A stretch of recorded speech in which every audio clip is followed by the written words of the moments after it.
Hello and welcome to another episode of the Firearms Insider, a gun and gear review podcast. This is episode 119. On this show, we showcase gun reviews, gear, and anything else a gun enthusiast may be looking for. We strive to evaluate products from an unbiased and honest perspective. I'm your host, Ryan Cross from the Firearms Radio Network, your source for broadcasts for shooters, hunters, and gun enthusiasts.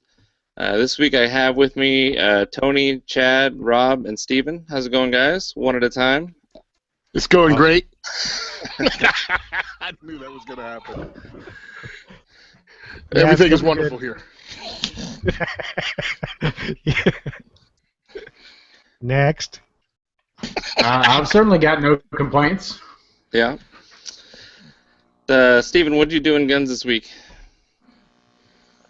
This week, not a whole lot so far, but tomorrow I'm going to go get my concealed carry instructor class done.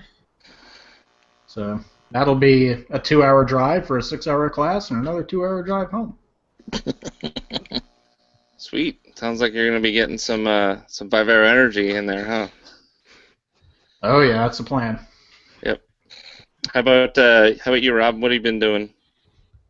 Well, as far as firearms go, not a whole lot, but I'm a member of the local Triangle chapter of the Friends of the NRA, and last night we had a planning meeting for our banquet coming up in May to raise some money for the NRA Foundation. So that's going to keep me busy for the next few months. But as far as shooting goes down here, it is too cold in North Carolina to go shooting. And I know you're going to laugh at me that it was only in the 40s today, but that's just too cold. Yeah. Oh, it's not that cold here. What about you, Tony? You been having a big week? He's muted. Yeah, I had to unmute myself. I had a pretty good week. It didn't turn out to be a good week.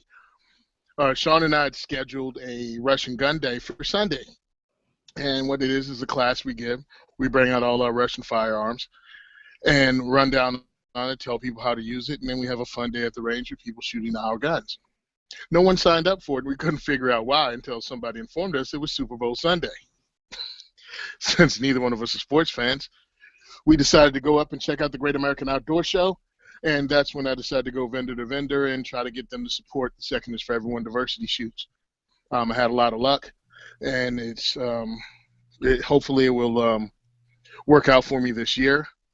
I've got a new knife that I'm going to have auctioned off. My next shoot is April 7th, so this will be up. I'm going to take pictures of it, and I'm going to have people be ready to bid on it so they can bring cash, or I think I'll probably do PayPal and do bids on this come April 7th and give this really nice semi-custom knife away, or excuse me, auction off this semi-custom knife.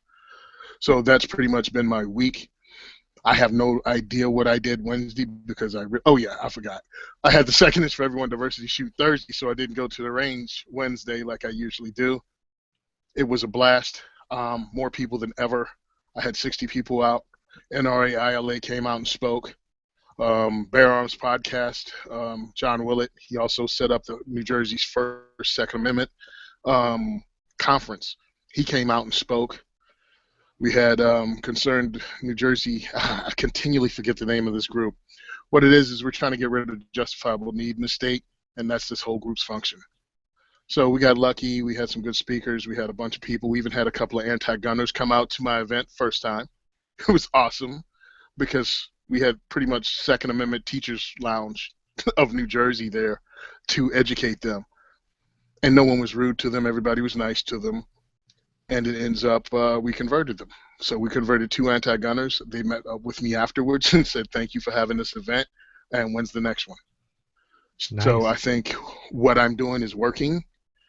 And, I mean, it just takes a while. It took a while to get the ball rolling, and I just wanted to make this an event that helped the Second Amendment and stop these stupid laws from getting made and passed. Oh, damn, I just hijacked this whole thing.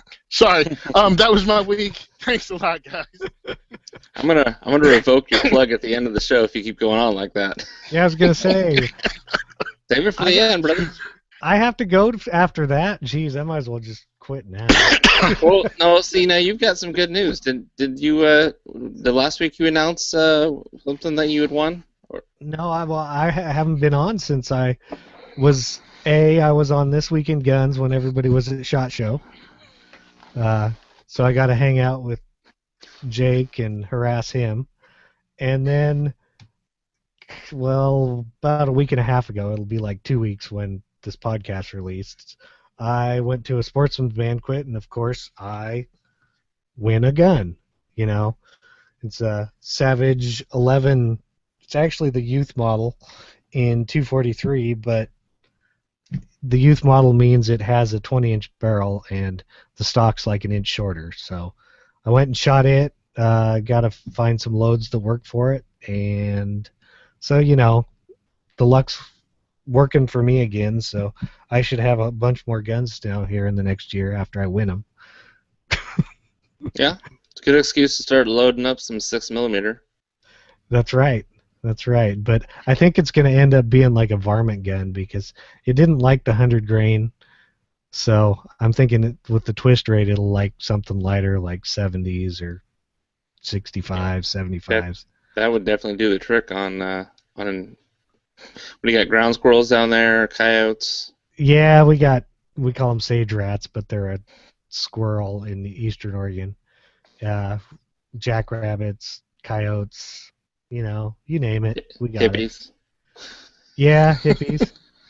We got lots of those. So you go east of the mountains and you don't get near as many hippies. Yeah. So they all go north to Washington. Thank God. We don't want any more. So yeah, I guess that leaves my turn. I had a birthday, and I guess it's not really a tradition, but it usually ends up happening is my friends from high school come over, and we, you know, have some light party games. Everyone kind of brings their girlfriends and fiancés, and you know, the whiskey and the hard cider starts to flow, and then before you know it, it just erupts in a Nerf war. So that's not. I guess that's kind of funny, and it doesn't really show too much of my youth as far as how young I am. But I don't think you're ever too old to coat your friends with Nerf darts in the comfort of your own home. And I have a pretty spacious living room, so it was kind of conducive to that. So had a Nerf war. As far as goodies, my parents pretty much said, you know, we go get what you want and we'll pay you back for it. And I've been really looking for a reloading bench since I've moved. I pretty much had an empty garage with no kind of furniture.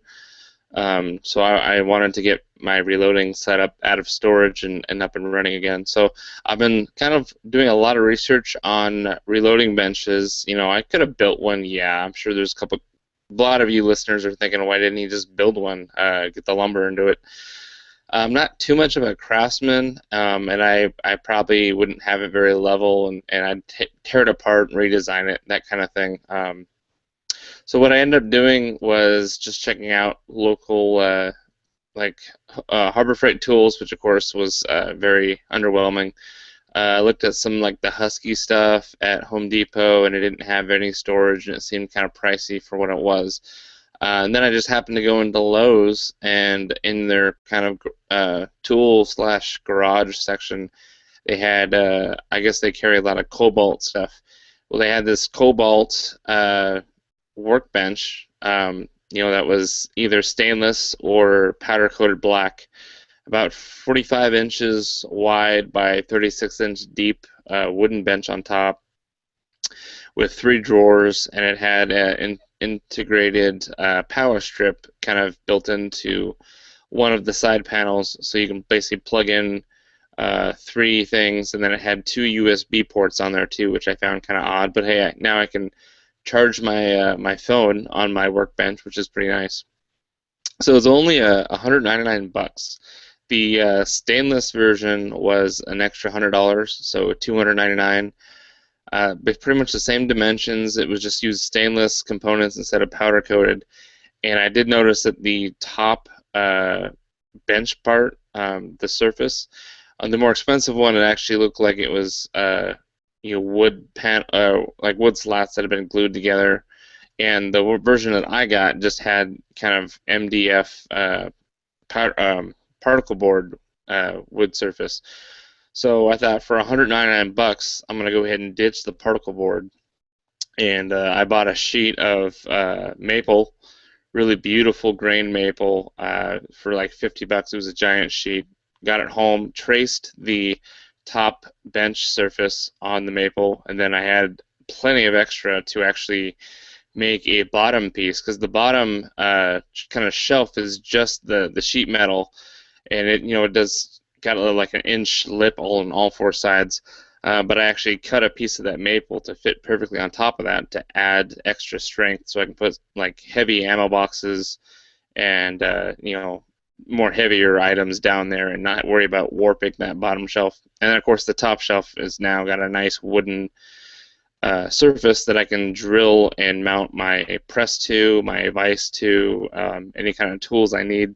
It does have a pegboard backing, in which you can hang all your tools, your micrometers, your powder dips, anything you think you need, little bins for holding projectiles and stuff like that.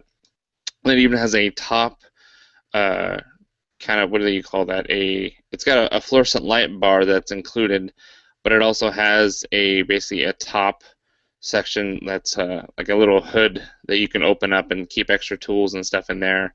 It doesn't lock, so I mean you could keep your primers or powder in there, the shorter powder bottles. But honestly, I have a ammo safe next to it, and I'm just going to keep all my more combustible components in that locked safe because it is got some fireboarding in there. But all in all, I'm pretty happy with the size of it for the amount of reloading that I do. So I'll take some pictures and actually do a review. But I just wanted to let you guys know that if you're looking for, if you're renting and you want to be reloading, and you don't really have a bench set up yet, and you don't want to like drill into whatever kind of nice like laundry room countertops you already have, this is a pretty cheap option to go with. And just replacing the top, I think it looks a whole lot better with an actual wood panel there. So I posted a link in the show notes if you guys are interested in that. I just wanted to give that like a short plug. Like I said, I'll review it later on. That's pretty much all I did in guns this week. I've been meaning to go to a new range and get a membership there.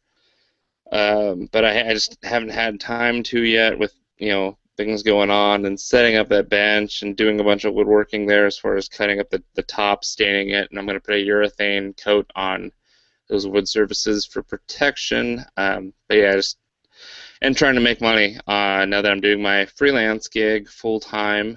So I'm no longer slinging guns at Cabela's, and I'm doing Hunter of Design full time, working with Jake full time, doing new patches.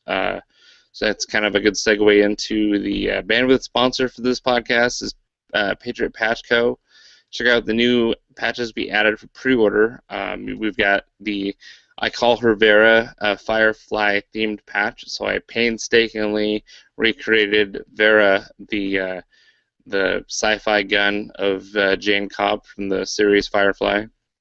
If you're into sci-fi and into Firefly, that's a must-have. Also got the Endless Possibilities AR-15 lower.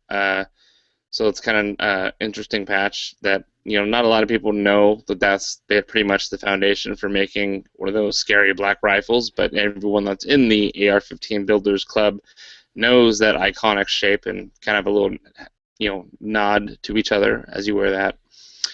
Also got Make Your Own Damn Sandwich for the not necessarily only for the women out there, but for anyone who is in a parenting role that prepares food and is in the kitchen as part of their household duties. You're a lot more than a sandwich maker. You're an ass kicker, especially if you've got training. So this is kind of a nice comeback for those idiots that tell you to shut up and get back in the kitchen. This patch just kind of says it all with a K-bar jabbed through a sandwich. We've also got Wood, a Mosin Nagant themed patch sitting on top of a Spam can. And we've also got Rock, Paper, Scissors, Buckshot, which is one of our original t-shirt designs. Now we have it in patch form. So check out too many W's there. www.patriotpatch.co to see those new patch designs. Guests are always welcome on the show. I'm hoping to get a couple new guests on here. Been emailing them. So we'll get some fresh faces in the mix. That's it for announcements. Let's get right into the product spotlight. First up, we've got two shotguns that are pretty interesting. These were kind of shown in SHOT Show 2016. The manufacturer is Standard Manufacturing, or just Standard MFG. And these shotguns are called the SCO 12 and the SCO Bull. So SKO. And you've got the 12, and then you've got the Bull versions. So basically a very tactical magazine-fed 12-gauge shotgun with some of the same modular features of an AR-15, but it is its own platform. It's not a retrofitted AR-15. So the SCO 12 is a kind of a standard, modular or modern sporting rifle. I'd call it modern sporting shotgun pattern. And the SCO Bull is actually a bullpup design. So have you guys gotten to take a chance to look at these yet? I looked at it. I was intrigued, I should say. I've always been looking for something like this. I don't know if I'll ever actually buy one, but as far as, a semi-auto mag-fed shotgun, I couldn't really. It's gas operated. I don't know if you mentioned that. It looks like the gas adjustment may be actually on the end of the handguard. I couldn't see where it said. I may have just missed it. I'm not so keen on the bullpup in a 12-gauge shotgun. I just don't really want to shoot 12-gauge right by my cheek. I was looking at it, and the Turks already put something out. I think it was called, the M1919 or something like that, a few years ago. It was an AR type pattern rifle shotgun. And then another company started redoing those into a more American-like, set up like Americans like it. It was used on the show, Hilo Hog Hunters or something like that. They were using those 12-gauge semi-autos. They were using extended magazines. I think they use Sega magazines or something like that. And then, of course, it's the Sega 12. It's the AK pattern. But it seems like these things aren't really taking off that much in America. Some people have them. My friend Sean has a Sega. But the price point, man, this thing is really high. But if it catches on, it catches on. But this thing is not even ready for production. Supposedly it comes out in 3 months. Who knows if it will? I'd like to see it. I'd like to see more of it. So the SCO 12 has an MSRP of $999, and the bullpup version, the SCO Bull, has an MSRP of $1,199. So you're gonna look a little bit under that for street price, but it just kind of, I don't know if a magazine-fed AR pattern without actually using the AR components as far as the receivers go. The SCO 12 does have a safety that's very similar to the AR-15 safety as far as the magazine release. Those are in positions that you'll be very familiar with if you have familiar with the ARs, as well as it looks like there's a bolt catch on the left side of the receiver that looks exactly like an AR-15 bolt catch. So it's I just don't know if it's past the niche market phase. I don't see a lot of people, asking for a shotgun that's in this pattern. Because you get the extra weight, because you've got to have all the components that are bulky enough and built to handle the recoil of 12 gauge, especially semi-automatic. You do have the ability to use your own AR-15 grip and stock, so you can customize it. It's got a nice flat top rail on the top. Kind of looks like it's got some free space underneath the rail above the barrel. So not really a carry handle type, but it looks a little bit more like the G36 style, where there's that top rail and there's space underneath it.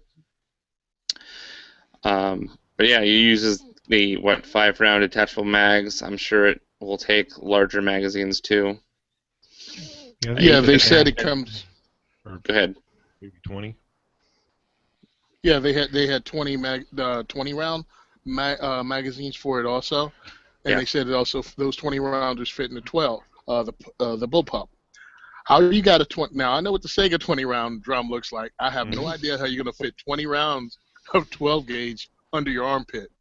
Unless Should it's be just a straight stick. Unless it doesn't like do a drum, it's just a straight magazine.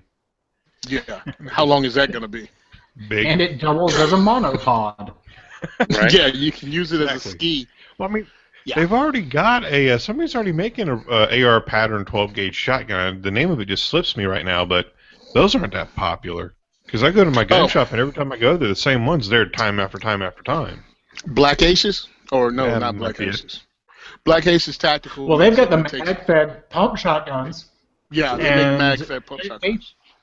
Those started out as being really cool, and then they took a complete left turn into Wackoville, and they're putting like AR carry handles on them and all kinds of crazy crap. This is What happened is they looking went better. They went full potato. Black Aces. they They did went go full full potato. Because they started off, it was really cool. It was a Mossberg 500 or a Remington 870 that took a Sega magazine. Great. Then it wasn't tactical enough for them or their audience, they thought. So they started putting pick rail all over it. Now you got a 14-pound 12-gauge pump shotgun with a 20-round box mag. So I guess you need a Sherpa to carry it around. When people start putting a lot of ammo on a 12-gauge, they forget how heavy 12-gauge is. It's like, Oh, those God, are yes. 1 ounce. That's like, yo, brah, that's great. You put 12-gauge slugs, 20 of them, huh? Yeah, that's 1 ounce. That's over a pound just in the mag, just in the slugs.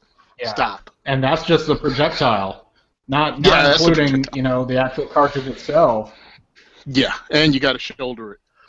It's a great idea, and hopefully it works out for them. I don't wish bad upon anybody, but I don't know what market you're going for, because for the same amount of money, I can get established 3-gun shotguns from almost everyone.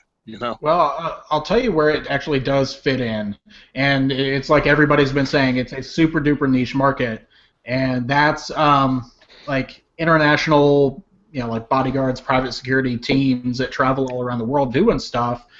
There are countries that you can go to where you can only have a shotgun, but if you have it in this kind of form factor where you can run it like you would a rifle, it's pretty darn handy.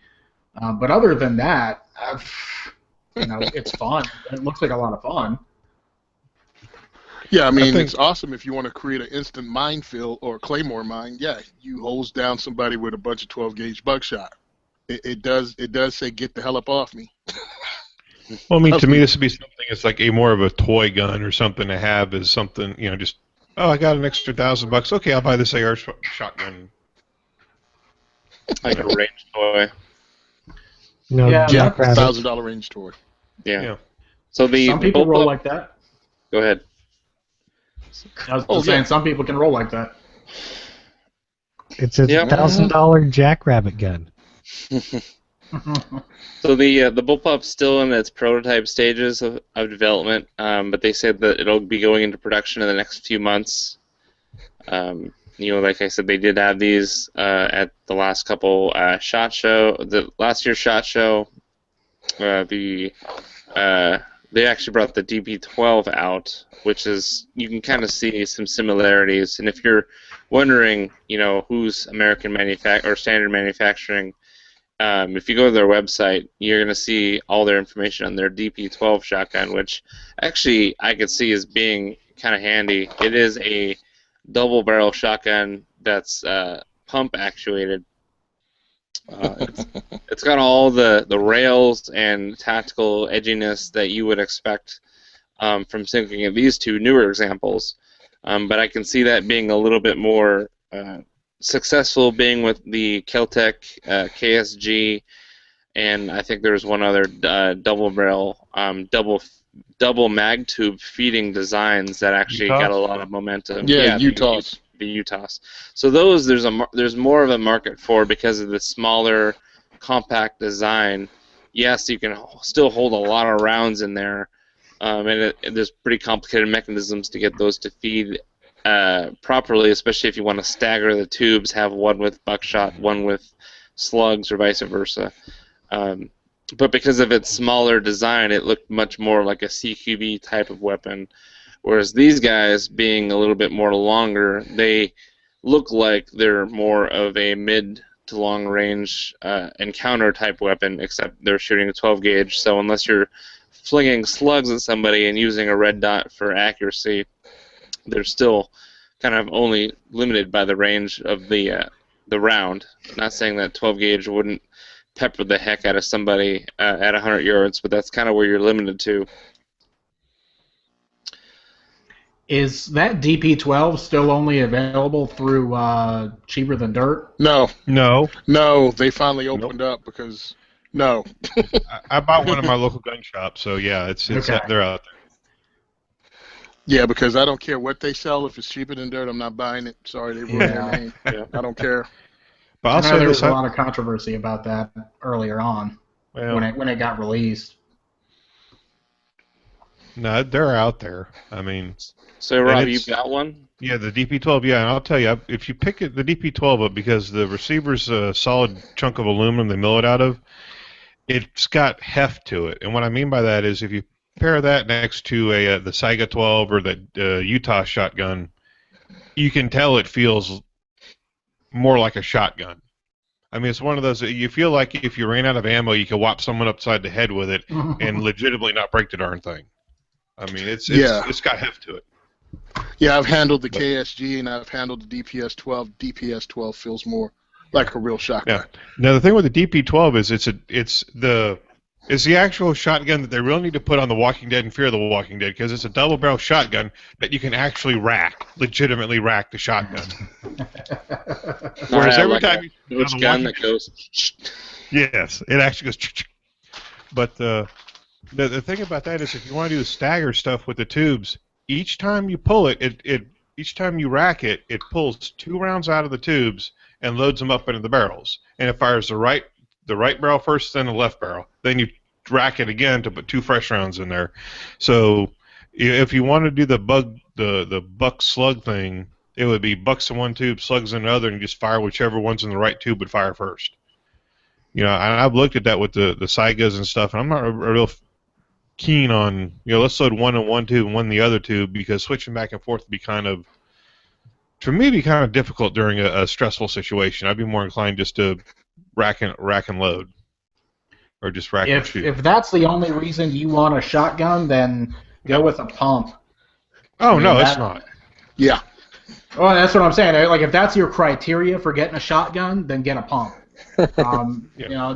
Everything else, talking about, different magazine tubes, it makes more sense to do that, I guess, with something like the KSG or the Utah's 12 they're feeding into a single barrel, and you can switch which magazine tube you're going to. I don't think it would work too well with the DP12. But no, it won't work at all with the DP12 because again, you're taking 2 rounds out at the same time. You're pulling from each magazine tube and loading it into the barrels at the same time every time you rack it.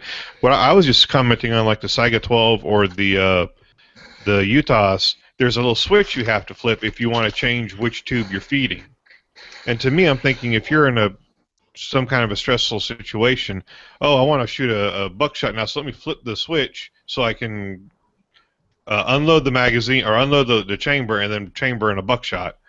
Or worse yet, you want to switch from like lethal to non-lethal. That could be, I don't know, I think that could cause you to put the wrong ammo in the wrong tube and do something you don't want to do. That's just my opinion. Never in a million years would I mix lethal and non-lethal in the same gun. Well, I mean, I've just heard people say that on the internet. Everybody out here is an internet gun expert. So. Meanwhile, anyways, like I said, the DP12, it seems to be fairly robust and fairly, fun. Bringing it full circle back to build quality that's to be expected from the SKO here. Yeah, I don't know. I was looking at it. That double barrel, was it the DP12? DB12? Mm-hmm. Yeah. Compared to the KSG, it's built much better. Mm-hmm. Compared to the KSG, feels like a real shotgun. So if they have that carryover into this product, it might be okay. But again, we're talking about niche market and then the price point. Yeah. But the Saiga 12 works because it's your option. It comes in a sporting model, with no pistol grip, and you can make it into a more New Jersey unfriendly version. New Jersey unfriendly version. But I'm saying, I'm sorry. when you start out as an AR, you just cut a bunch of sucky states like mine right out of the loop. But I mean, Right. just something you're gonna have to get used to living in a place like this. Yeah. Now, Wish them the best, but that's now kinda high. in Jersey, now is the 20-round drum magazine for the shotgun, is that illegal in New Jersey too? Yes. I can correct. have a pump shotgun with 15 rounds, but I can't have a semi-automatic shotgun with more than 6 rounds in the magazine or tube and one in the chamber. That's And I can't have a pistol grip on a semi-automatic shotgun. A pistol grip on a semi-automatic shotgun turns it into some kind of baby-eating monster or something. I don't know what it does. No, it makes it But I can have a evil, pistol want to grip jump and a up and folding shoot stock. people. Well, here's the thing. I can have a pistol grip and a folding stock on a pump shotgun, but if I put that same thing on a semi-auto shotgun, it will eat people. I didn't know that was an option, but it's pretty cool. It will actually jump out of your closet, run down the street, and just snatch people up and eat their face off. All right, that's I think that pretty much covers it for these guys. And on that note, so the next product that we're going to talk about is kind of along the same lines of in kind of the prototyping stage, coming over the horizon. It's the Ralston Armory Scavenger 6, and I haven't seen any actual pictures of the gun itself. All I've been able to see is some illustration mock-ups, and then there's a flyer that this guy, Mr. Tim Ralston, the inventor and founder, has had some 3D printed components at shows to kind of talk about. So what it is, it is a rifle. However, it's basically a very long cylindered revolver with a long barrel. It's got a hammer and a trigger and a grip just like a revolver would. But there's actually a stock that stems out from the pistol grip of the revolver. It's got a top rail for optics, and it looks like it's got a rail on the underside for a vertical foregrip. And this is basically supposed to be a survival rifle with multi-caliber capabilities. So the calibers is really what's this thing's biggest selling point, is that it's one rifle, 21 calibers. So it's along the mindset of kind of a prepper. He's got some ties to I think a National Geographic show, Doomsday Preppers. Basically, it's you get this Scavenger 6 rifle, and you get the different cylinders that contain the cylinder has 6 barrels inside of it, each one about 7 inches long. So he calls these cylinder units cylinder barrels, or CB for short. So there's a standard CB that'll fire 22 mag, 17 mag, 380, 38 special / 357 Magnum, 9mm, 40, 10mm, 45 ACP, 45 Colt / 410, 45 Magnum, 223, 762x39, 762x51, 270, 30-06, 5.56, 30-30, 243, 270, and 308. Whew. Obviously, that's not. You would kind of get the CB in what configuration you wanted. So if you wanted all 6 barrels to shoot the same caliber, or if you wanted to stagger it and have 3 barrels shoot 1 caliber and 3 barrels shoot a different caliber, bigger or smaller, and have them kind of stagger.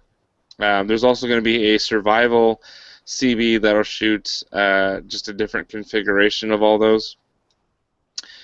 Well, I guess basically all those calibers that I went and listed, they kind of fall under 3 different different categories. So the survival CB is the 22, the 38, 357, 9mm, 45, and 45 Colt / 410, and 223. That's the survival one. The hunter one has the 243, 308, 30-06, 30-30, 223, and same thing, 45 Colt and 410. The battle CB shoots the military cartridges, the 5.56, the 7.62x39, .308, 30-06, 270. That's not really a battle cartridge. I guess it'd work. And then 7.62 by 51. So basically, you can have one kind of rifle that shoots a multitude of calibers in a survival type prepping situation. So if you wanted 410 for varmints or pests, if you wanted 9mm or 357 for self-defense, and you wanted like 223 for hunting, you would basically have one cylinder. You'd be in the field, and oh, hey, there's a deer. I'm out here shooting rattlesnakes, but now I see a deer, and you could rotate it to the centerfire rifle cartridge. If you'd kind of look in the back of the primers and match up the head stamp to the actual firing cylinder. And I think that pretty much explains it for the most part. What's your guys' take on this? Ryan, I'm sorry, I missed those calibers. Could you please read them again? Yeah, what was that? I heard 357. What was that fourth caliber? Just the fourth one. Yeah, that's all. Oh, that you got jokes. That's funny. That fourth one was 7.62 by 51 and 308 because, aren't those essentially the same thing? No. Pretty much. No, totally different. Yeah. When I first saw this, my initial reaction was a pepper box and a circuit judge got together, made it, and that's their unholy offspring. Well, what I'm trying to figure out on these things is the cylinders are rifled, so why the heck do they have this extra pipe on the end that they call a barrel? Because to keep it legal rifle length, because it has a stock. That's got to be why. That would be my guess. So that tube would not be rifled. It would just be a tube with a large enough inside diameter so that a spinning bullet coming out of that rifled cylinder barrel would pass through that tube without hitting anything. Right, that would be my guess. Basically a really long flash hider, like muzzle or barrel extension. So when the end of the world comes, hopefully that thing just unscrews. Yeah, and you could just when NFA laws no longer concern you, hopefully you could remove that, because on their website at the top header they do have one without the barrel.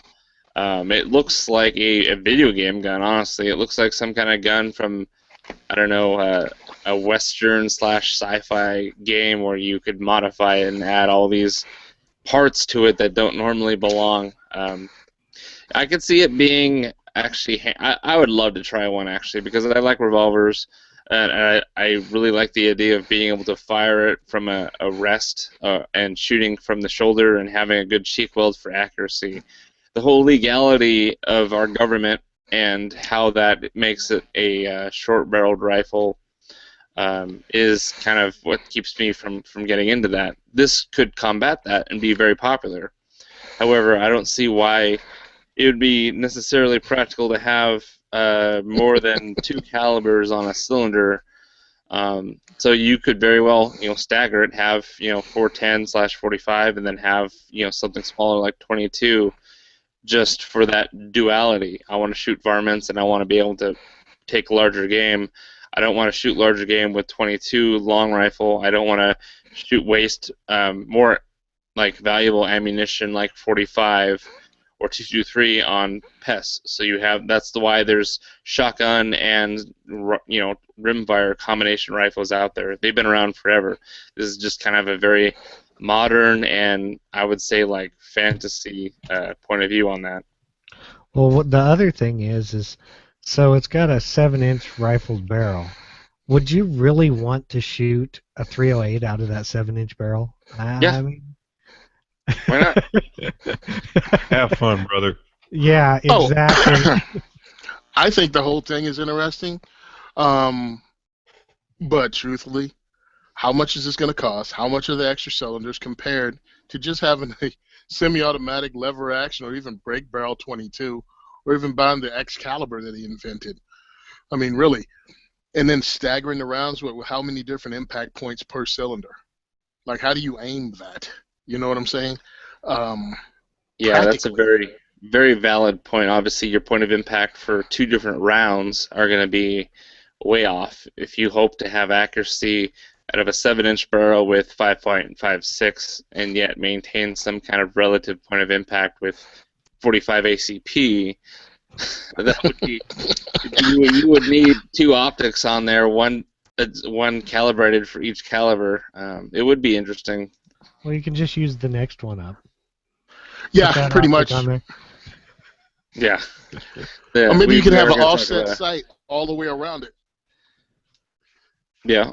Maybe you can have the side-mounted sights for each different one and just have the caliber on the back of each one as you turn it. Ooh, maybe they can convert it so that it has like an adjustable rear sight for every caliber. So when it revolves around, you can, like, the sight's already sighted in for you. Yeah, I kind of see what you're saying there.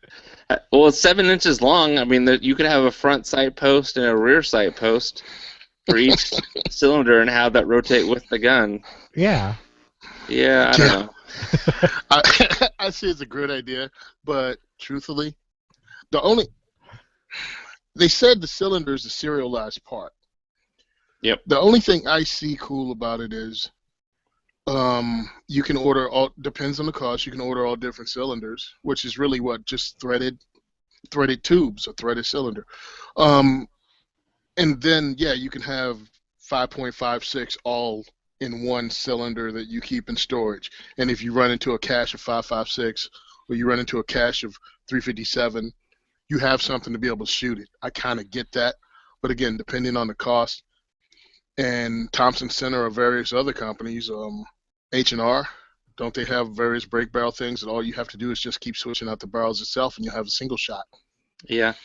It's kind of along the same lines of like Bond Arms getting one of their like Snake Slayers or little Derringer type pistols where you can get different caliber combinations and you've got 2 barrels to work with. So you can have a 410 on top and a 22 on bottom. This is taking it to the extreme. If the cylinder itself was able to swap out readily, like under 20 to 30 seconds, and you could swap calibers, I want one because that would be pretty awesome. Just the mere fact that it's a cool rifle, that it's a revolver, but it skirts the law and finds a nice little loophole to where I can have a nice, nostalgic, accurate revolver, but still have a stock and basically a long tube. If the tube is threaded, I don't know if I would trust putting a suppressor on the end of a hollow tube, in which case, yeah, I can't shoot and be turning it in any way because there's a good chance I'd have a baffle strike. Oh yeah. Yeah. But yeah. You'd basically guarantee that. Yeah, you would find some kind of flash hider or muzzle brake that's bored out to where you're going to have enough clearance, and I don't know how effective it would be. I mean, you are going to have a cylinder gap and some side blasts coming out the sides, so obviously, I don't know, diverting any kind of gases, I don't know how much you would do coming out of that barrel. I mean, truthfully, Ryan, if you want something that has a revolver that's shoulder mounted or whatever, has a stock. A circus judge? No. Black powder. Black powder is 100% legal. They have black powder revolvers that take a stock. And they use, I think, Army 1860 revolvers or something like that, but it's all black powder, so it's 100% legal, and you don't have to worry about NFA. It's not even regulated by the ATF, right? What, nope, that? Because they're not firearms. Black powder. Yeah, because they're not firearms. Yep. I saw Cabela had one. It's $500. You can put a SIG arm brace on that and shoulder it from your shoulder all you want because it's not a firearm. Wait a minute. You saw them at Cabela's, right? They sold them at Cabela's. We're speaking from former experience, but yeah, we do have Pedersoli, like reproduction type black powder guns. Yeah. Yep.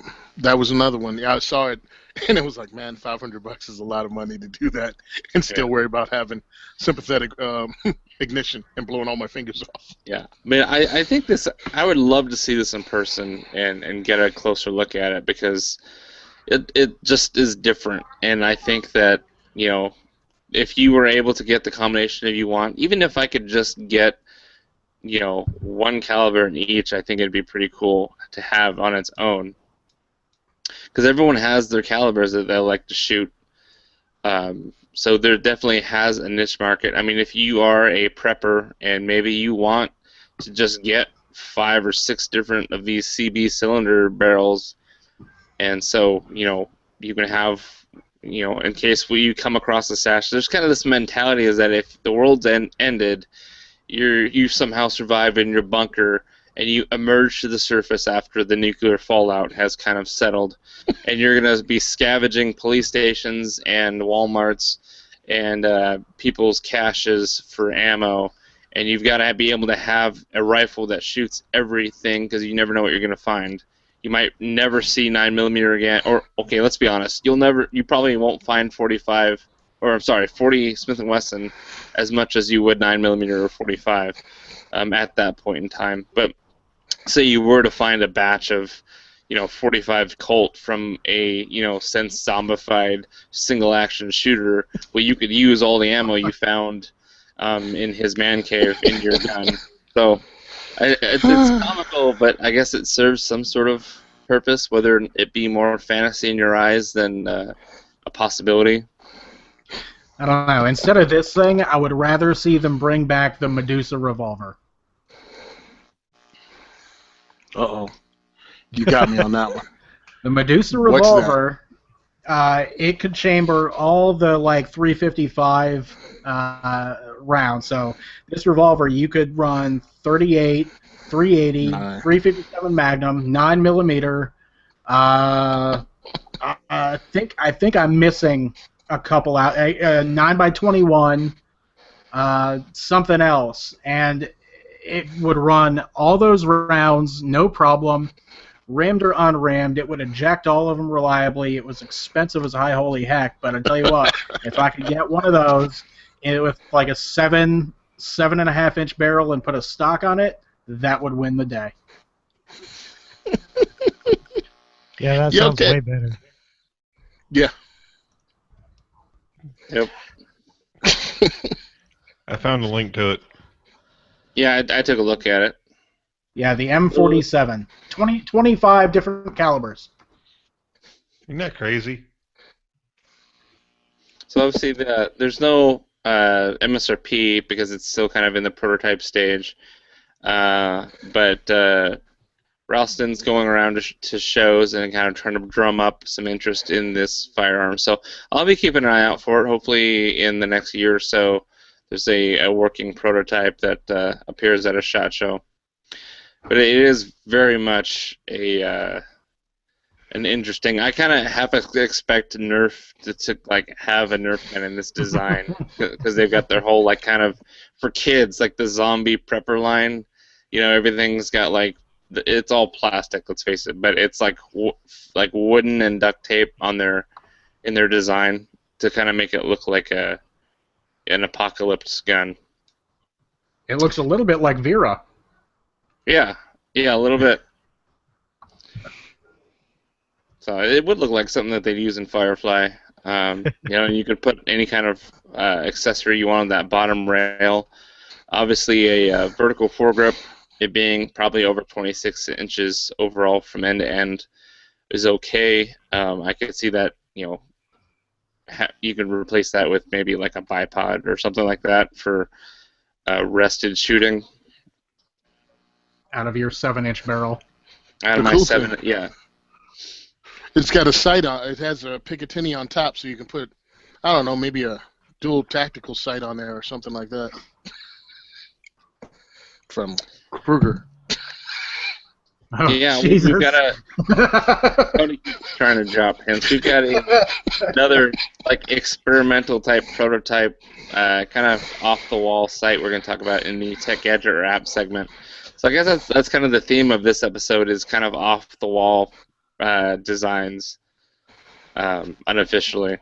So if you guys are interested in this Ralston Scavenger 6, I've got the website for that in the show notes, as well as a nice article from the Firearm blog. If you want to check that out, Scavenger 6, so just spell out 6 SIX.com is where you find the website for that.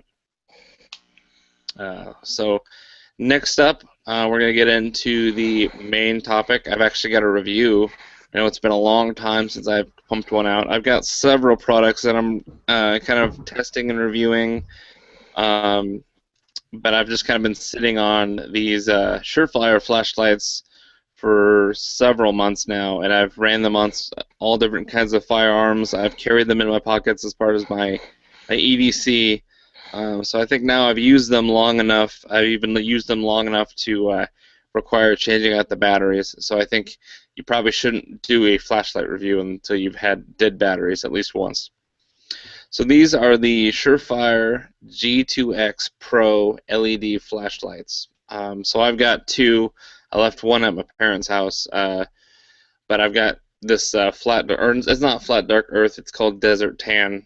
But I do actually have two of these. I like the black one so much I went and bought the tan one. Comes in package. It looks just like this. I got it at Quantico Tactical in Washington for a pretty good price. They of course have like a members pricing. The MSRP on these guys, I guess I will kind of skip down to it.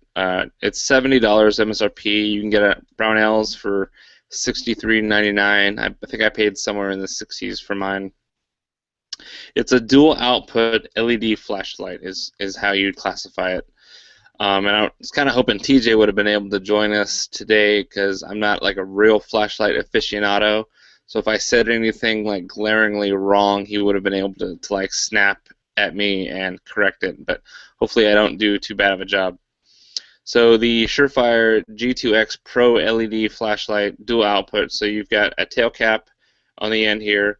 You tap it once, and you get a 15 lumen, real low, kind of a reading light, or searching the inside of close quarter vehicle, like inside your truck for something. Now, if you were to hit it and double tap it, it gives you a much brighter 320 lumens. I'll kind of shine it behind. I guess it doesn't. I got a white walls. So before they had this flashlight in 200 lumens as the high mode, and they've since upgraded to 320. So it's very bright on the high end. So the claim to fame is that the G2X Pro is a compact yet powerful polymer body flashlight that uses a high efficiency LED to provide two light output levels, brilliant and penetrating. And I'm not making that up. That's exactly off their website. Brilliant and penetrating. And we all know how much we like innuendos on this podcast, so I just had to include that in the review. Target market is civilians and professionals, obviously anybody that needs a flashlight. But particularly people that are a little bit more particular on having a good construction, having it be resistant to wear and tear, something that's just going to run, and obviously give you the variation in output. Features and benefits: it's a virtually indestructible LED emitter, regulated to maximize light output and runtime. So the main thing about flashlights is, especially a dual output flashlight, is what are the run times. The highest output of 320 lumens has a 2.5 hour runtime. The lowest setting, 15 lumens, has a 4.5 hour runtime. So obviously the lowest one, you could just leave it at that. And have the extended runtime, or you can double tap the tail cap to use the higher burst when you need to. So if you're out walking your dogs and it's low light or dark at night, you can have the 15 lumens just to be able to see what you're walking on the first couple feet in front of you. If you need to look at a possible threat or maybe an obstacle coming up, you can just give it a quick double tap and get the 320 burst, which is quite blinding. So it does have a little bit of a EDC defense role, as well as something that just utilitarian if you need to look for your keys that fell, in the floorboard of your vehicle, or check the contents inside of a bag when you don't really have any ambient light, as well as you need somebody to stand off and back off before you have to actually put some lead into them. You blast this sucker 320 lumens right at their face, and they're gonna be temporarily kind of dazed and blinded, and allow you to either leave the situation, or whatever you need to do to get out of harm's way.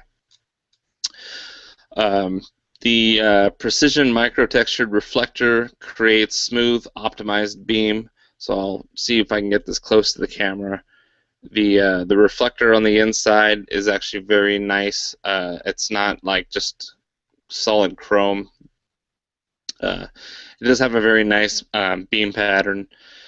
The window is polycarbonate, so it's going to resist impacts. It does have somewhat of a rigid, or not really a crenulated end bezel, but it's just got a ring of plastic that has ridges. So if you were to have it powered on and sitting on a surface, you'd be able to see that it was on and burning batteries through those cracks or the gaps in that. The body, it has they call it nitrilon. It's basically a polymer type coating. It's very strong and scratch resistant. I haven't been able to really put any kind of wear marks in either of my flashlights that I can see with my eye. The body is 1 inch in diameter, so it'll work. As you can see, I've got this one in a Viking Tactics weapon light mount. So it'll fit any 1 inch weapon light mounts. The bezel is 1 1/4 inches, so it's wider than the body. The nice thing about the tail cap is that you can momentarily push it, and then you can also push it all the way down and it'll lock it in. So I'm locked in at the 15 lumens right now. If I give it a quick double tap, I can be locked into the higher output. But I can also use both of those modes without having to lock in at all. So it can be entirely momentary and not having to actually click and toggle through those modes. The interesting thing is that there's kind of a program time period between those modes. So if I hit the 15 and then if I release and only allow like a second to go by before I hit it again, it will go to the higher mode. So you don't necessarily have to have like the fastest thumb in the West to cycle through the lower to brighter setting. I mean, you can give it a good maybe like 1.5 seconds, 2 seconds, and it'll still hit the higher.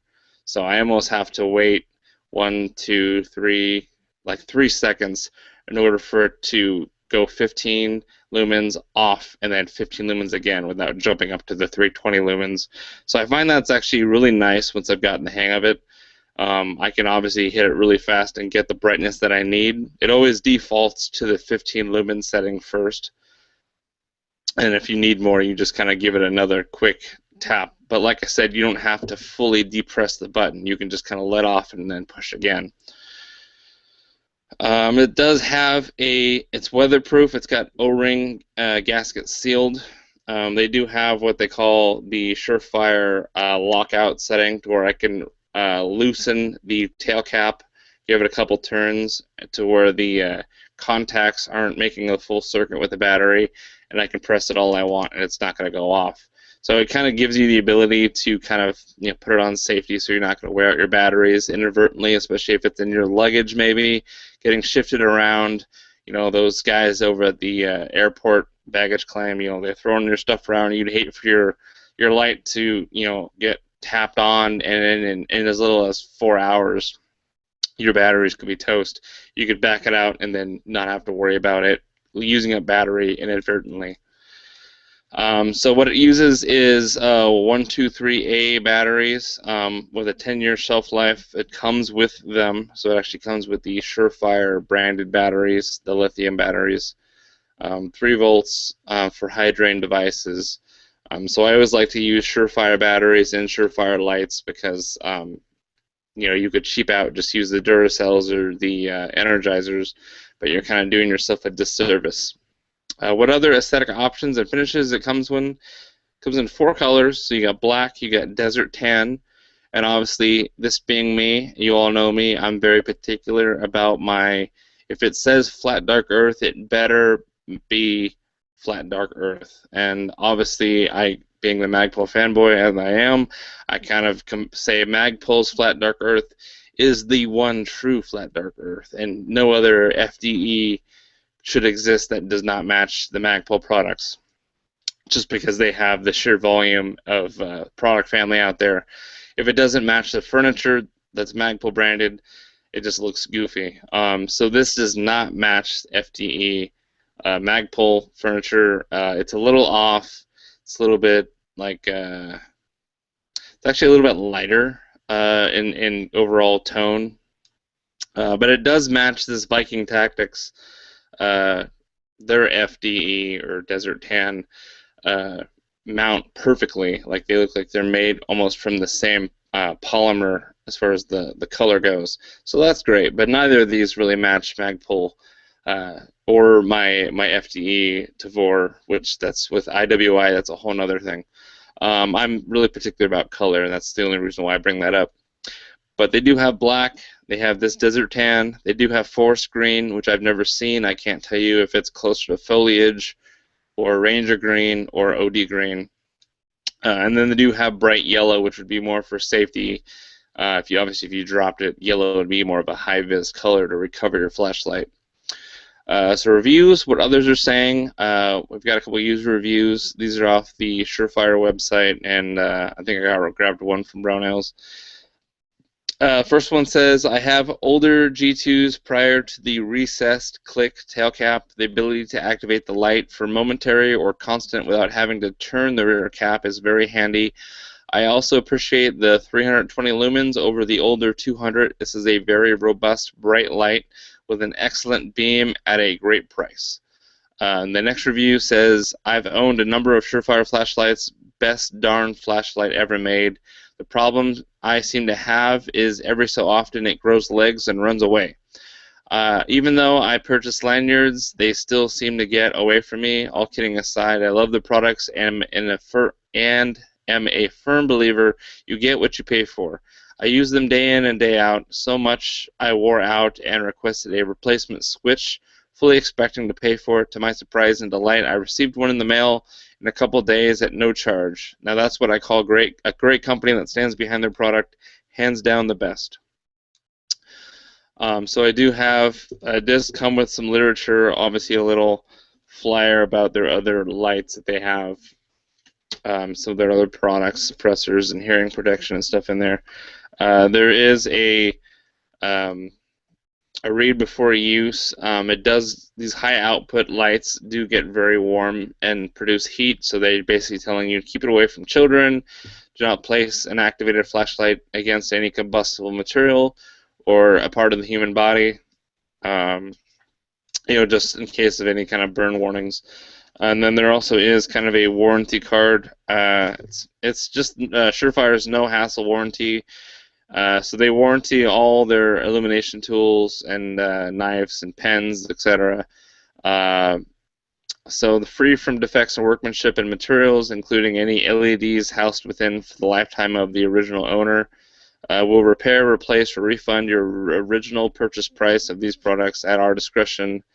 Yada yada yada. So they do have a pretty good warranty, and they have all the information for claims on the back of this.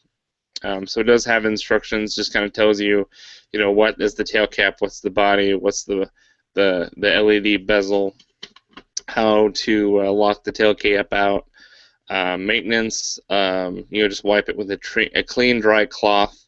They don't recommend anything else other than that. Which way to insert the batteries, that kind of boilerplate stuff.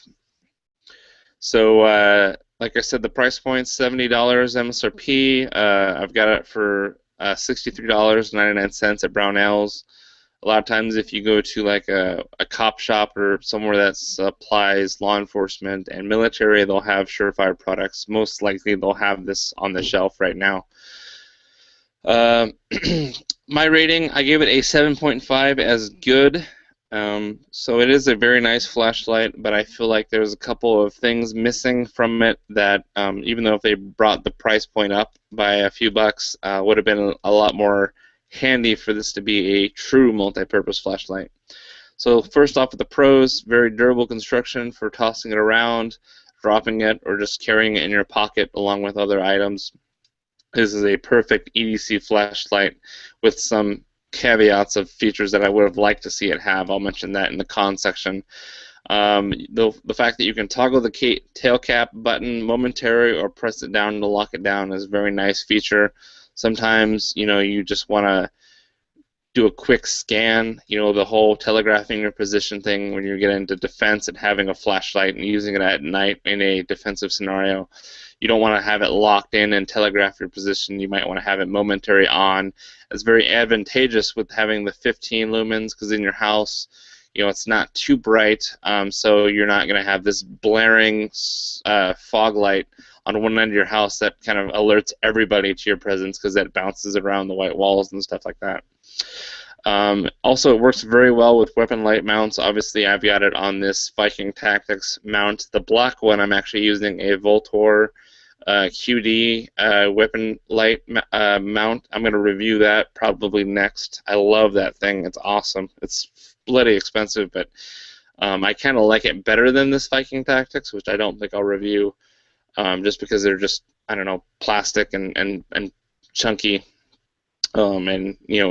Anyway, the cons for the light itself, there's no provisions for pocket clips or lanyards. So that would have been the only thing that would have been really nice for this to be a true EDC flashlight if it had a lanyard or a pocket clip instead of just tossing it loosely in your pocket. If you had a clip, you'd actually be able to put it inside your pants pocket or orient it in a way that's easy to get and have pull out pointing in the right direction, or a lanyard, so if you're actually using it long term, tie it around your wrist so you're less likely to drop it. The other thing that I wish it had, but of course this product from Surefire doesn't have support for a tape switch. So if you're actually using it on a weapon light, if you wanted to replace the tail cap with one that you can actually run a wire to a tape switch you can have on a vertical grip or a forearm in order to activate it without having to reach up and press the button. I don't think you can do that with these flashlights. I haven't found a way. I browsed through their accessories on their websites, and I haven't found any kind of provision for that. If TJ was here, he'd probably tell me that I'm an idiot and point me in the right direction, but I just don't think it really exists. They do have one for flashlights that have like a 3/4 in diameter body, but this one is 1 inch, and I didn't see anything like that. Oh, so, Ryan, you're an idiot. Sir. You're an idiot. They make one. Okay, I have no idea. I was just pretending to be from Canada. Oh, appreciate it. Yeah, I honestly don't think they do because I did check their website thoroughly and I didn't see it. So unless somebody else makes it, which I don't think there's a lot of aftermarket support for Surefire lights because they make so many accessories for the stuff they have. So just for that, I'm going to give it a 7.5 as good. It's still an excellent flashlight. I'm pretty sure this will probably last longer than I do in the long term. I do have two, so I'm probably going to keep the black one on a rifle. Of course, with a QD weapon mount, which I'll review next, that Voltor, you can swap it to different guns with Picatinny rail just by using that QD lever, which is awesome. This one I'll probably just remove from this Viking Tactics mount, keep in my jacket pocket, or keep somewhere in my truck so that I have something small enough that I can actually pull out and use if I need to. I did not mention the overall length, with TJ would scorn me for, so I'll bust out a ruler right now and tell you guys on the air.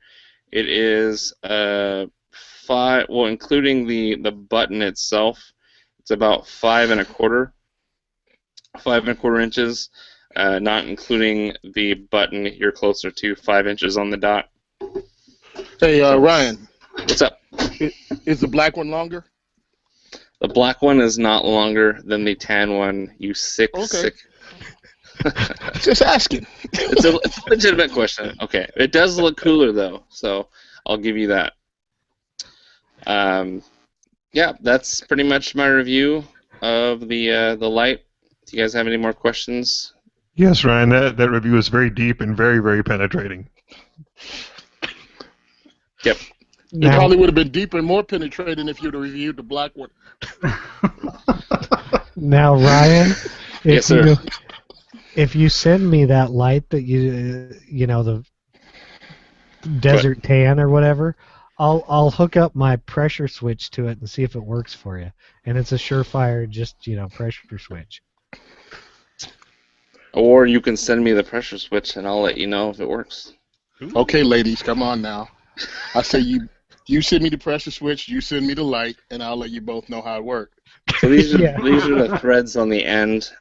So obviously they have Scout lights, Surefire, that have a different system on the end for connecting a tape switch or just having a regular toggle switch. So I just don't think that there's anything for this thread pattern. It is kind of made for this light, I think, with the ability to lock it out. You can see when I have this removed, you can see the O-ring right here. So that's to keep moisture from getting inside. As far as submersible goes, I didn't see anything that usually they say, hey, don't dunk this farther than like 10 meters or anything like that. I don't believe it's entirely waterproof. I just think it's like lightly weatherproof. The weight with batteries is 4.4 ounces. I did not mention that, so I did now. I know a lot of the Surefire lights have the same thread pitch pattern. I have a G3, which was discontinued years ago, and it's got all the same standard thread pitch pattern on it for the rest of the Surefire lights. So I can run a tape switch on it. I can run, pressure pads. I can put different heads on it and stuff like that. So it's entirely possible that they continued that with a newer model. Yeah, I got a question. So. Go ahead. Now I've taken low light courses. Now I used a flashlight that had one intensity level. I kind of like that because I don't like cycling through. When I hit the light, I want all the lumens. You know what I'm saying? Not 15. No, I don't want a night light. I actually want deep penetrating light. But I just I've been looking at different things because I'm trying to come up with a dedicated weapon mount light for my shotgun. And I'm looking and looking and looking, and I'm like, you know what? I'm just going to flip the light switch on the wall if I have to go check anything out, and I'll just turn on the lights in the damn room. But I really want to get one because I'm going to run more classes. I just want one click on, one click off. You know what I'm saying? Yeah. They make those. Yeah, I've been looking, but it's the price. But it's the price I'm looking at. You know what I'm saying? Because that particular one is like less than $70. But when you get there, I'm not finding that. I'm finding in that price range, you still have to cycle through. You know what I mean? Yeah. So it's either much more expensive or cheaper lights have that, not in that price point. Right. Yeah. Now, I took a class with a Coast flashlight that I picked up. I picked up a Coast flashlight for $15. I forgot where it was, maybe Home Depot. It was just to run that particular class, and I figured, hey, listen, it'll last through a 500-round class. And it did. It worked fine. I shot it on my SKS. It dealt with that recoil real well, but within a year, I dropped it on my floor and it stopped working. So, no, I'm not getting that as a weapons-mounted light, but it did get me through a class. You know what I mean? Well, yeah. Tony, they do make the G2X Tactical, which is the same price as the Pro, and it's just a single output. There you go. $70. That's what I'm talking about. 320 lumens. I didn't mention that. No, you didn't mention that. I could have sworn I said that. But if you're going for all the lumens, you might as well get like the P3X Fury or whichever one has just a single output. Yeah, the P2X Fury is 600 lumens, so that's almost twice. The P3X Fury Tactical, single output, 1,000 lumens. Oh, there you go. It's still $70, right? No, it's $250. I'll just throw $250 down the stairs, and that's gonna leave my house. What do you need 1,000 lumens for? I mean, you're not trying to signal in, aircraft carriers. So I don't think you should have that much. It's just too much. There's no need for it. No, yeah, I definitely want that. It doesn't serve a hunting purpose, Tony. You do not need 1,000 lumens when you're hunting, and everyone knows that whether or not you should or should not have something is based on whether you should hunt with it or not. Hey, I want to be I had able it. You're talking to a guy that. to go on, Go ahead. Tony. I was gonna say I need. You're talking to a guy that had a 3. Oh, I'm not I need saying anything 1,000. else. I need 1,000 lumens so when my headlights go out on my car, I can just strap the flashlight to it and people can see me coming. See, y'all being funny.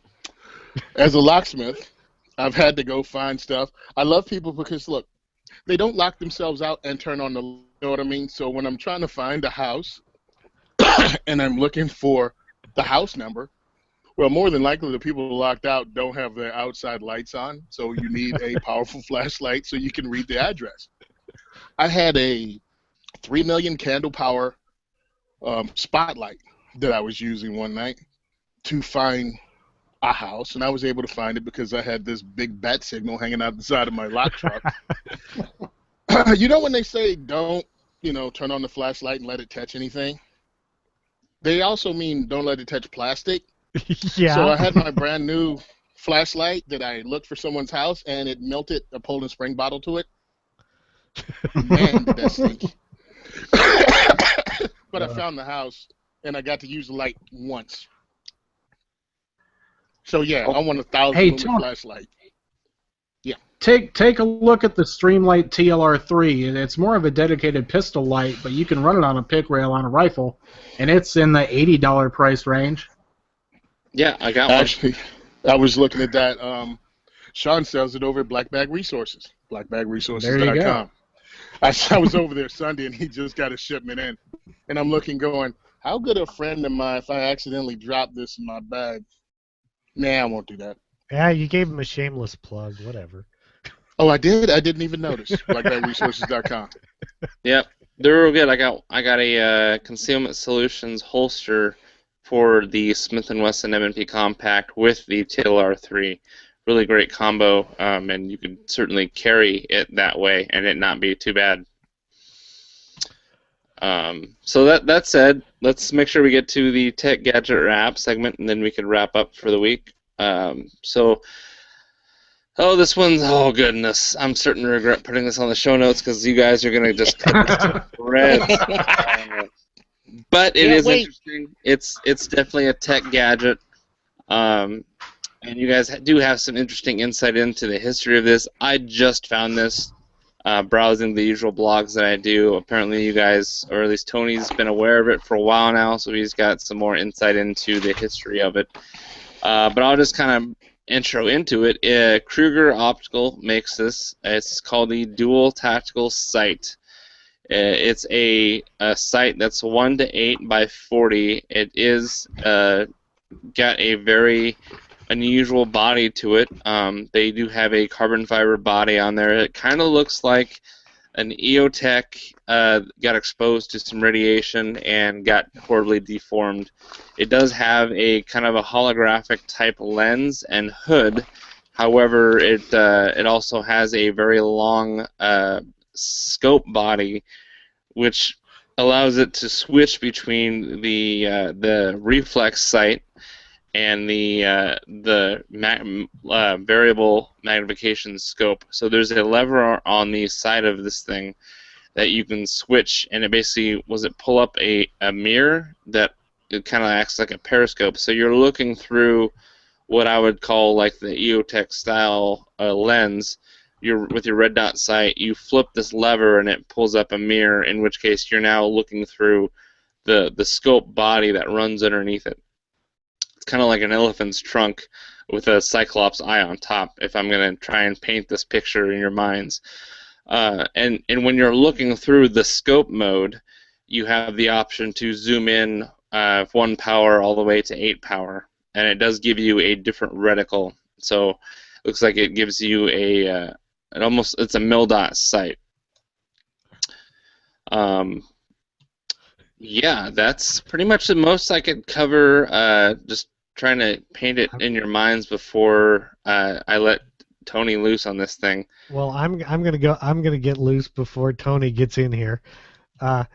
From what Tony was saying earlier, I'll say they made it wrong. See, they should have flipped it like upside down, so that you could actually have proper cheek placement looking through the eyepiece. and then it may have been a little bit better. But this thing, it weighs 30 ounces, and compared, I mean, it's just huge. I mean, somebody put a picture in our show notes, and they have it mounted on an AR-15, and it takes up the complete rail, plus on the top of the receiver, plus about that much longer sticking over the handguard. It's about like 2 or 3 inches past the overlapping the handguard. Yeah, and then it's really tall where you look through, like you'd have to.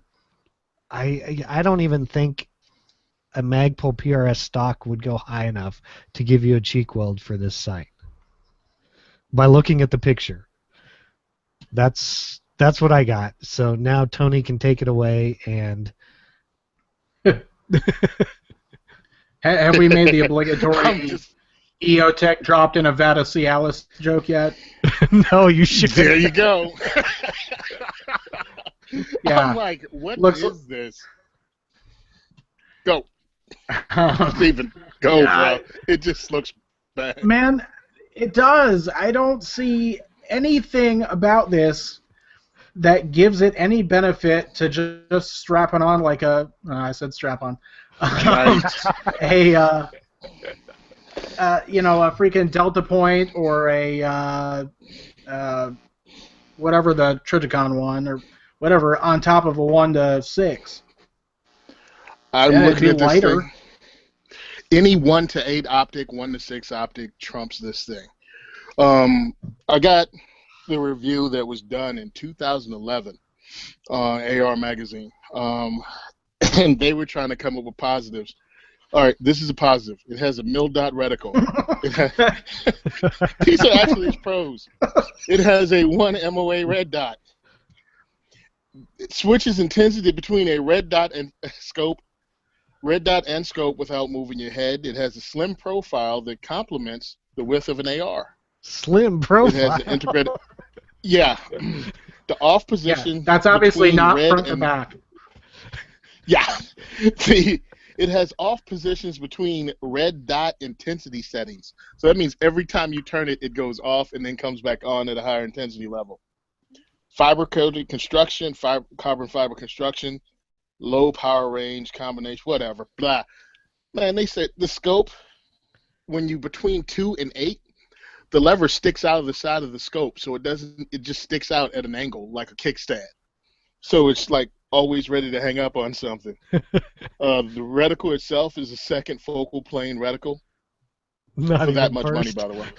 Yeah. For that kind of money? For that kind of money, you got a second focal plane scope. The aperture window is too high for rifles without an adjustable comb.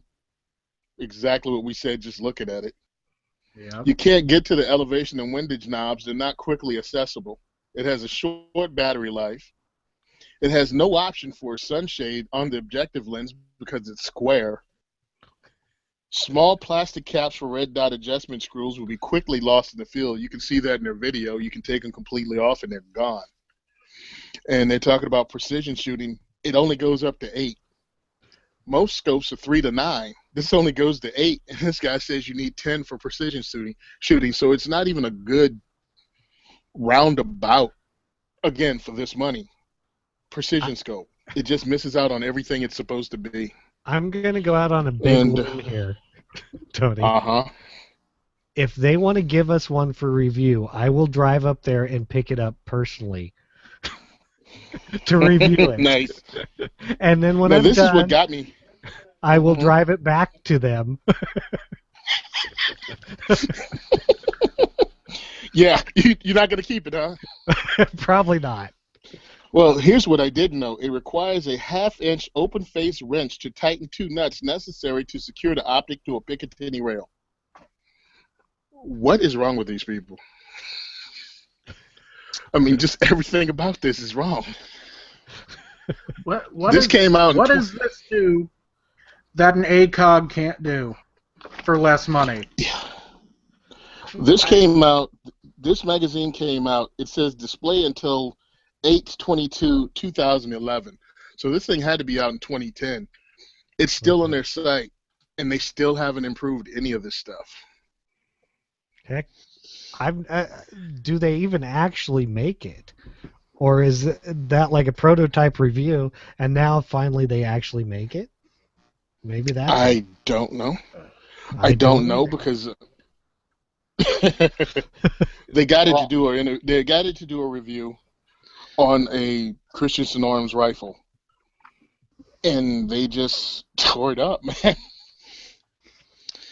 Well, it's interesting. At least looking at this firearms blog article, they found it on a website called Adorama, which is a camera. Well, it's basically a camera store, but they sell all their stuff too, like rifle scopes and shooting gear. And they have it for $1,499, and with a list price of $1,763.53. So it looks like that's the MSRP is over $1,700, and their price is $1,500. Do you see the first comment on the Firearms blog article? Yeah. Holy crap, Batman! That really is huge. Cold air intake and a wing in one single unit rail mount. VTech just kicked in too. Wow. Oh my god. Now I gotta find it. You know, the Honda it's Civic. just It's like, the wow. riced out Honda Civic of the optic world. You know, I think I've seen this site before. I think it's on the Vera rifle. It's on the what? Oh It's no. on your Vera rifle. It's I on the think Vera? Yeah, I think it's on Vera. It's on, No. it looks like it. It could. I think that's a two-piece magnifier and red dot kind of setup. Oh, not now. Well, I mean, like the Devore, I could see it working on that because it has a lot more rail real estate on the top, being a flat rail all the way down. And Devores notoriously have a low scope height, and a lot of guys put risers underneath the red dots to get them high enough for good cheek weld. Being that this looks like it has too high of a cheek weld for an AR, I would say that it might be, a good fit for that.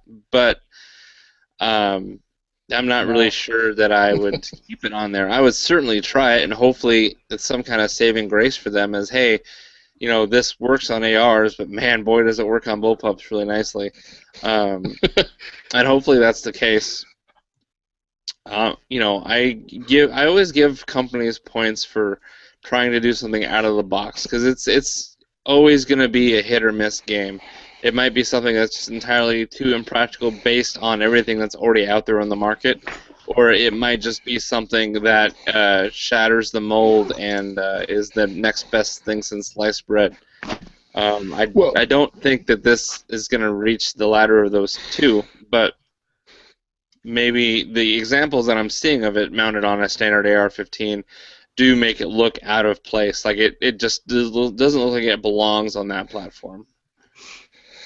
Yeah. Well, my thing is, anything can look different, be different, but as long as it either performs better than what's already out there or at least just the same. It's not as if they don't make conventional scopes. They do. I have no idea why they came up with this thing that's totally... It doesn't do any... Second focal plane. Seriously? I mean, seriously? For $1,900? Really? Yeah. I mean, bad idea. Square. So you can't even shade it, so you're going to have reflection off the glass. A really high cheek weld, pretty much a chin weld to see through it, unless you have something adjustable. And again, it only goes to 8 magnetic zoom. It only goes up to 8, so it's not even in precision rifle Magnetic zoom. Yeah, magnetic zoom. Well, Hey, they yeah. can do something. I can make up super stuff. Excuse me, magnification. Magnification. I'm sorry, my words get confused when I see stupidity. Yeah. And again, 6 years and they haven't done anything with this thing. Or 5 It's years. almost 2 pounds. Yeah, I know. No. Yeah. No. And I think Stop that's it. why switched to a carbon fiber body, and I've seen pictures of it where it looked like it was just hydrographic on there. So I think it truly should be a carbon fiber body to help shave off the weight from previous models. So I guess there's some kind of evolution there, but yeah, it's just something strange, and maybe it's just ahead of its time. Maybe. I think it's just a bad move, redesign.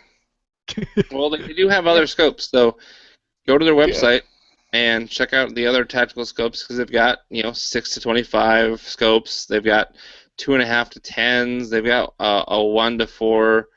They call it the TAC driver. They've got certainly other scopes. This one just looks to be their like R&D, like big thing division, where they tried to come out with something high tech to have kind of right. I don't know as far as timeline goes, the Loophole D Evo, if that one came out first or this one came out first, but it's kind of along the same lines of, hey, if you were able to switch rapidly between a red dot for close up and magnification with some subtensions for compensating your drops. There's a market there that I think we're going to see more of that kind of surging up. And of course, I didn't like the D Evo when it first came out either, because I thought it looked just weird. But having played with them a little bit at Cabela's, and I still wouldn't put one on my rifle, but I see its value to some people. It doesn't weigh 2 pounds, and so that's probably why it's still viable. They have weird magnifications. I think I might be wrong. Okay, they got the 1 to 8, which I really haven't seen anybody do that. 7 to 25 on their tactical spotter. 14 to 50. 1.5 to 5. 1.4. 1 to 4. I don't know. It's just weird numbers. It seems. 6 to 24. They're from Oregon, man. Just weird things come out of Oregon. So, but when you go to their hunting scope, but when you go to their hunting scope, it's more conventional. You know what I mean? 3 to 12. Yeah. 4 to 16. I got those. It's just weird for the tactical scope, as if it's different. I will say this: if we were looking at this optic, and it switched between, like the red dot and something like a thermal or night vision. Yeah, this thing would be a total hit. But as it stands, it's a little bit insane. But if they came out with something like this that did, night vision or thermal, my opinion would vary greatly from where it is right now. Something like that would be cool. And I guess the technology that they're working with here may be opening up that particular window. So I can appreciate it for what it's doing different. Well, they got enough room to do anything they want with it. Yeah, or trim it back to 1 to 6, and maybe shave off some of that length and some of that weight. Well, the thing is they make a standard 1 to 4 scope. Yeah. Right. So why don't they make just like a 1 to 6? Because there's some guys that have ARs and they really want to have the best of both worlds. They want to have a red dot and they want to have a mil dot scope, and they want it on one freaking platform. So I'm not one of those guys. Isn't that the Vortex Strike Eagle? Yeah, or I did a review on a mount from Warren, on their mount for ARs, where you put the little dot sight on their 45-degree mount. So you just rotate your rifle and away you go. Same plane and everything. Yep. Does it weigh 30 ounces? No. No, that's why it's not going to work out. Yeah, it's too light. Yeah. Got to put some rocks in it or something. Yeah, lead. All right. I'm done with this site now. Yeah, we're done. Well, dude, it's ugly too. You're driving over, and you're gonna get a T&E model because. I mean, like I said, it does make me feel slightly inadequate as a man. I'll tell you that much. Now, if it only came in different colors. Oh, I know why it's so big. It's black. No, it's gray. All right, so we're gonna move on. We don't have any feedback. I can't. Oh, we're gonna I can't have some understand feedback why. after this episode. Right? So this is where I would usually give the Tony the platform for the segments where everyone diversity shoots. However, I feel like we're revoking that privilege because he's been so unproductive. What? Don't give me what? It's Black History Month. You don't get a free pass because of that. You already talked about it. All right, go ahead. What's coming up? Not what you've done, because we've already heard about that in the beginning. What's coming up? Coming up on April 7th is the next shoot. It's going to be awesome. It's going to have more stuff, hopefully. I already have stuff set up, but I'm waiting on extras to come from different